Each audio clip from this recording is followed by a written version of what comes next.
السلام علیکم میرے عزیز دوستو، تمام عالم شریعت اور ملت اسلام کو آج ماہ مبارک شعبان کی آمد مبارک ہو۔ میں حیدر وفا آج آپ لوگوں کے سامنے فضیلت روز اول شعبان کی ایک آڈیو بک پیش کرنے جا رہا ہوں، ذرا غور سے اور آخر تک سنیے۔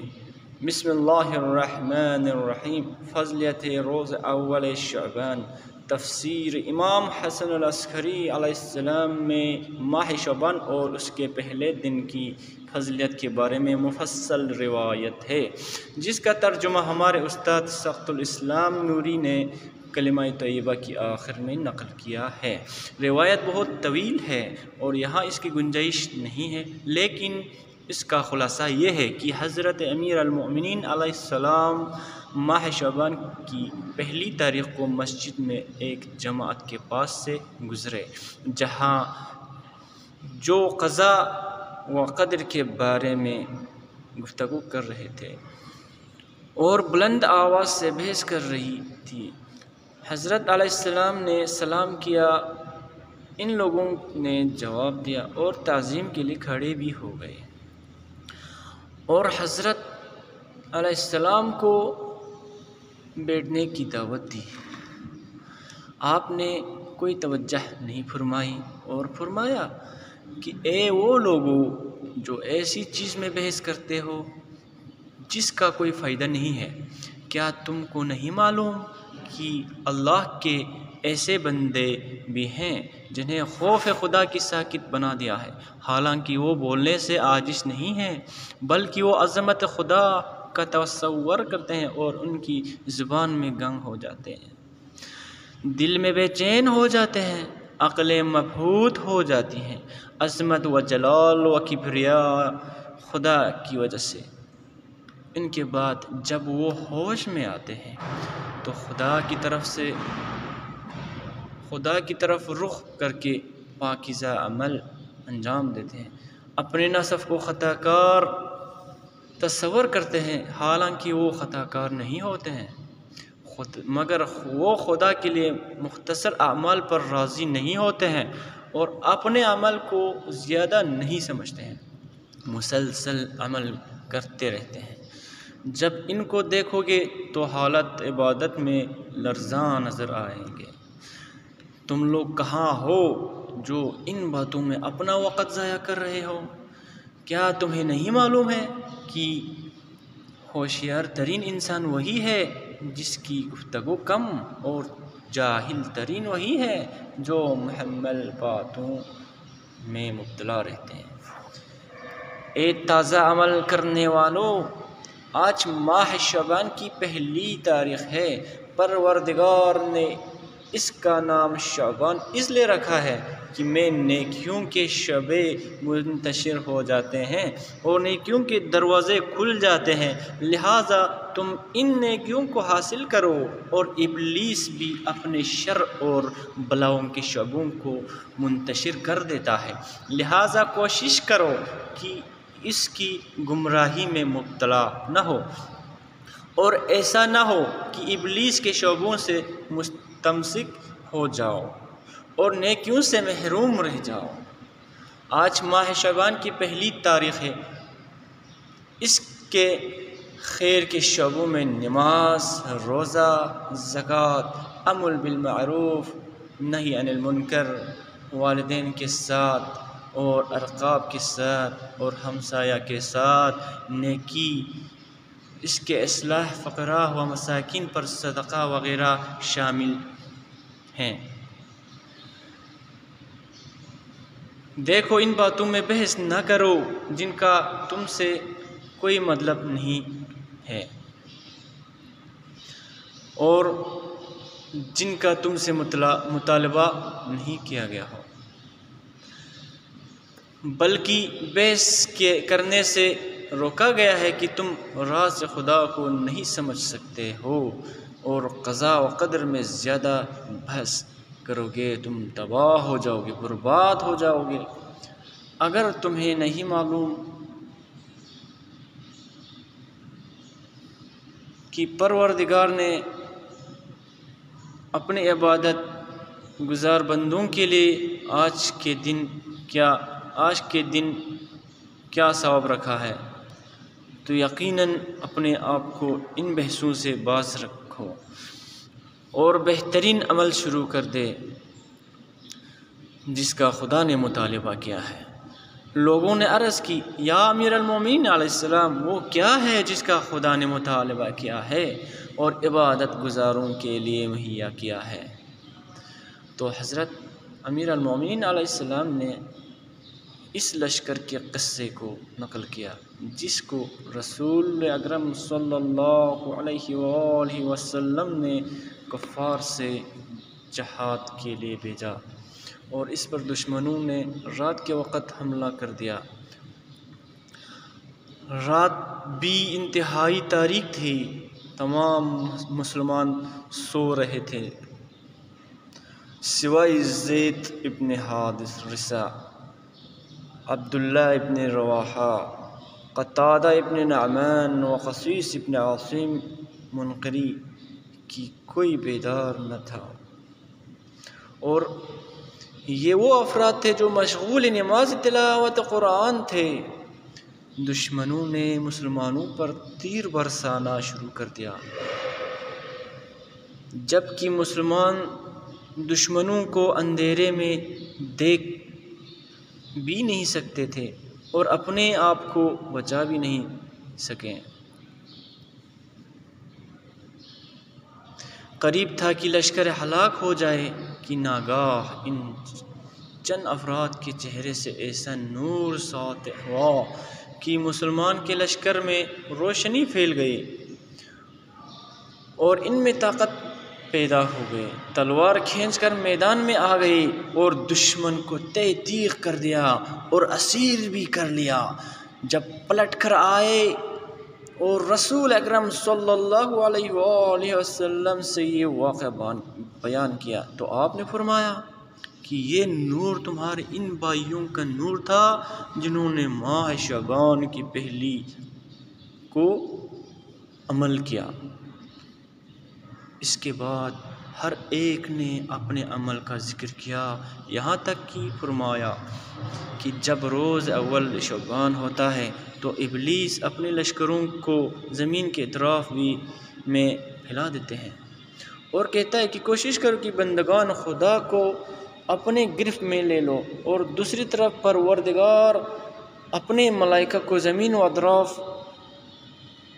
زمین میں بھیج دیتا ہے اور انہیں حکم دیتا ہے کہ میرے بندوں کو بچاؤ اور انہیں نیکیوں کی طرف رغبت دو۔ جو لوگ مان لیتے ہیں وہی نیک بخت ہوتے ہیں، اور جو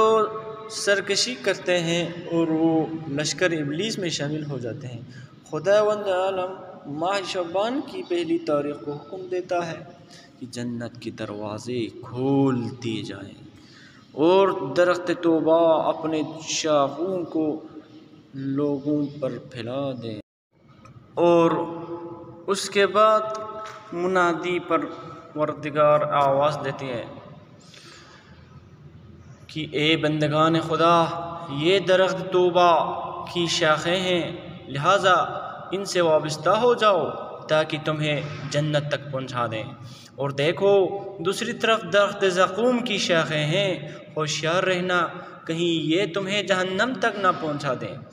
رسول اکرم صلی اللہ علیہ وآلہ وسلم نے فرمایا کہ قسم اس رات کی جس نے مجھے رسول بنایا کہ جو شخص اس دن نیکی کے دروازے میں داخل ہوا گویا درخت توبہ کی شاخ سے وابستہ ہو گیا، اور جو اسے کھینچ کر بہشت تک لے جائے گی، اور جو شخص برائی کے کسی بھی دروازے میں داخل ہو گیا گویا درخت زقوم کی شاخ سے وابستہ ہو گیا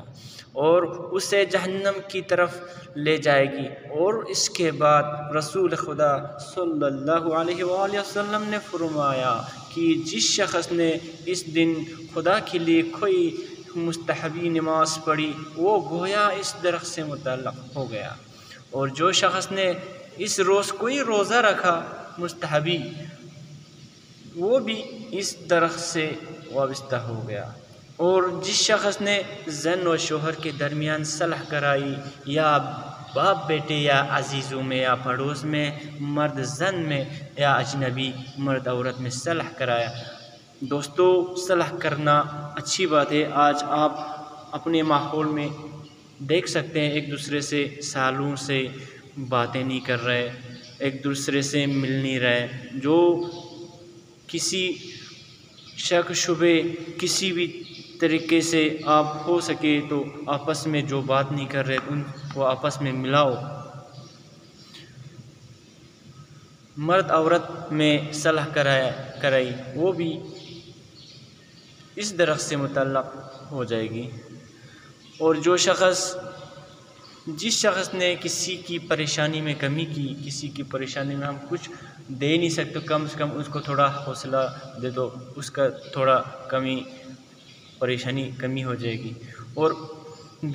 وہ بھی جو اس سے کام کریں گے اچھائی، وہ بھی اس درخت سے متعلق ہو جائے گی۔ اور جس شخص نے اپنے حساب میں غور کیا اور دیکھا کسی پرانے قرضہ کو جس کی طلبگار اس سے مایوس ہو چکا ہے، وہ بھی پھر اس سے ادا کر دیا، تو وہ بھی اس درخت سے وابستہ ہو جائے گی۔ اور جس شخص نے کسی یتیم کی کفالت کی اور وہ بھی اس درخت سے لپٹ گیا۔ اور جس شخص نے کسی نادان کو مومن کے آبرو سے باز رکھا اور وہ بھی اس درخت سے وابستہ ہو گیا۔ اور جس شخص نے قرآن پاک کی یا اس کے کچھ حصے کو پڑھ لیا، وہ بھی اس درخت سے تعلق ہو گیا۔ اور جس شخص نے اللہ کو یاد کیا، اس کی نعمتوں کو شمار کر کے شکر کیا، وہ بھی اس درخت سے لطف اٹھائے گی۔ اور جس شخص نے کسی مریض کی عیادت کی، وہ بھی اس درخت سے فائدہ اٹھا سکتی ہے۔ اور جس شخص نے ماں باپ یا ان میں سے کسی ایک کے ساتھ نیکی کی، وہ بھی اس درخت سے گویا لٹک جائے گا۔ اور جس شخص نے کسی غصب ناک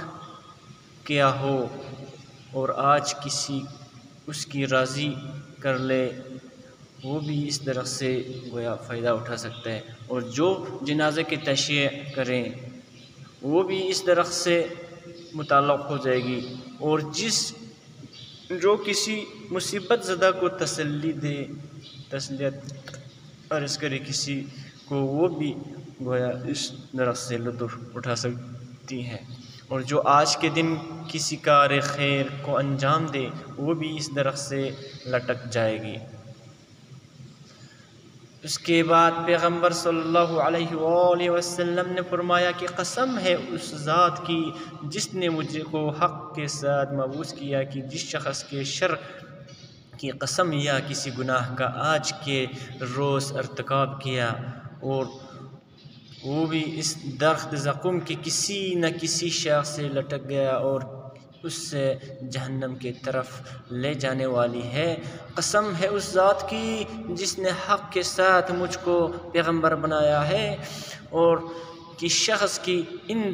اس دن اپنی واجب نماز میں کوتاہی کی اور اس کو ضائع کر دیا، وہ درخت زقوم کی شاخ سے لٹک گیا۔ اور جس شخص کے پاس کوئی کمزور فقیر آیا، اس نے اس کے حالات کو جانتے ہوئے اور یہ دیکھتے ہوئے کہ وہ اس کے حالات کے بدلنے پر بغیر کسی نقصان کے قادر ہیں، اور دوسرا کام یہ کرنے والے نہیں ہے، اس کو چھوڑ دے اور اس کے ہاتھ نہ تھامے، تو وہ بھی درخت زقوم کی شاخ سے لٹک جائے گی۔ اور جس شخص نے کوئی غلط کار انسان عذر کرے اور یہ اس کی برائی سے زیادہ سزا دے دے اور اس کے عذر کا قبول نہ کریں، اس کی پرابلم کو قبول نہ کریں، اور وہ بھی شاخ زقوم مطلب گناہ والے شاخ سے لٹک جائے گی۔ اور جو شخص شوہر و زوجہ کے درمیان یا باپ اور اولاد کے درمیان یا عزیزوں کے درمیان یا پڑوسیوں کے درمیان یا دوستوں کے درمیان یا بہنوں کے درمیان جدائی ڈالے، خبردار جدائی ڈالے، فساد و فتنہ، چگلی۔ آج کل ایسے چگلی اکلی کرنے کا تھوڑا ماڈرن رول چلی ہوئی ہے، تو ایسے خدا کے واسطے ایسے غلط کار خیر نہ کریں جس سے آپ جہنم کے دروازے تک جانے پہ مجبور کرے، وہ بھی اس شاخ زقوم سے لٹک جائے گی۔ اور جو شخص کسی تنگ دست پر اس کے حالات کو جانتے ہوئے سختی کرے اور اس کے مصائب پر اضافہ کر دے، وہ بھی شاخ زقوم سے لٹک گیا۔ اور جس شخص پر قرضہ ہو وہ اس کے انکار کر کے زیادتی کرے اور کوشش کرے کہ قرضہ کو باطن کر دے، وہ بھی درخت زقوم سے لٹک گیا۔ آپ ایسا قرضہ لے کے اس کو بالکل باطن نہیں کر سکتے، آپ کے پاس اس وقت نہیں ہے تو آپ اس کو سمجھا سکتے ہیں، بھائی میرے پاس ابھی نہیں ہے، کچھ دن صبر کرو، اس کے بعد آپ کو مل جائے گا، اس کو بھی تھوڑا تسلی مل جائے گا۔ بالکل باطن نہیں کر سکتے، اگر آپ کے اوپر کسی کا قرض ہے بالکل مطلب نہیں کر سکتے ہیں۔ ایک تو آپ کو اپنے کام کے ٹائم پہ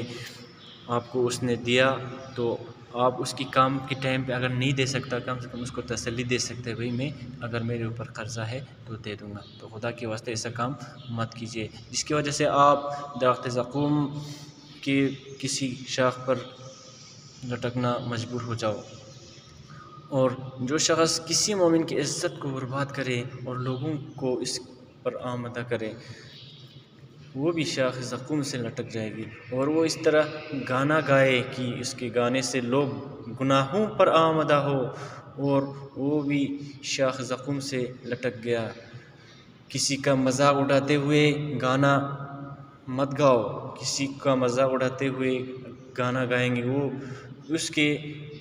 جتنے بھی تماشا کار ہوں گے، جو لوگ دیکھیں گے اس کے اوپر گانا گائیں گے، وہ بھی ان گناہوں میں مبتلا ہو جائیں گے۔ اور جو شخص بیٹھ کر جنگوں میں اپنے برے سلوک کو شمار کرے اور بندوں پر اپنے ظلم و ستم کو یاد کرے کہ فخر کرے کہ وہ بھی شاخ زقوم سے لٹک گیا۔ اور جس کا پڑوسی بیمار ہو وہ اسے معمولی سمجھتے ہوئے عیادت نہ کرے، وہ بھی شاخ زقوم سے لٹک جائے گی۔ اور جس کا پڑوسی مر گیا اس سے نماز جنازہ میں مشایعت نہ کی، اس کو ذلیل سمجھتے ہو یا اس کو کچھ نہ کچھ آپ کمی سمجھتے ہو، وہ بھی شاخ زقوم سے لٹک گیا۔ اور جو شخص مصیبت زدہ کو ذلیل کرتے ہوئے اس سے گردانی کرے، اس پر ظلم کرے، وہ بھی درخت زقوم سے لٹک گیا۔ اور جو شخص ماں باپ یا ان میں سے کسی ایک کی آنکھ ہو گیا، وہ بھی شاخ زقوم سے لٹک جائے گی۔ اور جو شخص ماں باپ کی آنکھ رہا وہ انہیں قادر ہونے باوجود خوش نہ کرے، وہ بھی شاخ زقوم سے لٹک جائے گی۔ اسی طرح کوئی شخص بھی اگر کوئی برائی کرے تو شاخ زقوم یا گناہ والی شاخ سے لٹک جائے گی۔ قسم ہے اس ذات کی جس نے مجھ کو حق کے ساتھ مبعوث کیا کہ درخت توبہ کی شاخوں سے لٹک جانے والے جنت کی طرف بلند ہوتے ہیں۔ یہ کہہ کر آپ نے اپنی نگاہ آسمان کی جانب کی اور کچھ مسکرائے اور پھر نگاہ زمین پر ڈالی اور پیشانی پر آثار ناراضگی نمایاں ہو گئے، اور اصحاب کو دیکھ کر فرمایا کہ قسم ہے اس ذات کی کہ جس نے محمد صلی اللہ علیہ وآلہ وسلم کو حق کے ساتھ مبعوث کیا، میں نے درخت طوبا کو بلند ہوتے دیکھا کہ ان لوگوں کو جنت کی طرف بلند کرتے دیکھا، اور جو اس کے اس شاخ یا کئی شاخوں سے اپنے اطاعت کے لحاظ سے لپٹے ہوئے تھے۔ چنانچہ جب میں نے زید ابن حارثہ کو اس کی کئی شاخوں سے لپٹا ہوا دیکھا کہ وہ شاخیں اسے جنت کے اعلیٰ علین کی طرف لے جا رہے ہیں، تو ہنس پڑا اور خوش ہو گیا۔ اور پھر میں نے زمین کی طرف نگاہ کی تو قسم ہے اس ذات کی جس نے مجھ کو حق کے ساتھ بھیجا کہ میں نے زقوم کے درخت کو دیکھا کہ اس شاخ کے نیچے اس کی شاخیں نیچے کی طرف جا رہی ہیں، اور ان لوگوں کو بھی دیکھا جو اس کے ایک شاخ یا کئی شاخوں سے اپنے نافرمانی کی وجہ سے چمٹے ہوئے تھے، اور وہ انہیں جہنم کی طرف لے جا رہے تھے۔ اور میں نے دیکھا کہ کچھ لوگ ایک شاخ سے اور کچھ لوگ دو شاخوں یا چند شاخوں سے لپٹے ہوئے ہیں، اور میں نے بس منافقوں کو دیکھا کہ زیادہ شاخوں سے لٹکے ہوئے تھے اور انہیں جہنم کی آخری طبقت کی طرف لے جا رہے ہیں۔ اس وجہ سے مجھ پر آثار کبیدگی ظاہر ہو گئے اور میرا چہرہ متغیر ہو گیا اور پریشانی پر شگن آ گئی۔ تو دوستو، یہ تھا فضیلت ماہ شعبان کی اول روز کی۔ تو اس میں کسی طرح کی کوئی بھی غلطی اگر مجھ سے ہو گئی ہے تو برائے مہربانی آپ لوگ دل سے معاف فرمائیں، اور اس طرح کی آڈیو بک آپ لوگ اگر سننا پسند کرتے ہو تو لائک، کمنٹ اور شیئر ضرور کریں۔ اور آخر میں ایک بار پھر آپ لوگوں سے گزارش کرتے ہیں میرے چینل کو سبسکرائب کریں، میرے کو آگے بڑھنے کا موقع دیں۔ والسلام علیکم ورحمۃ اللہ۔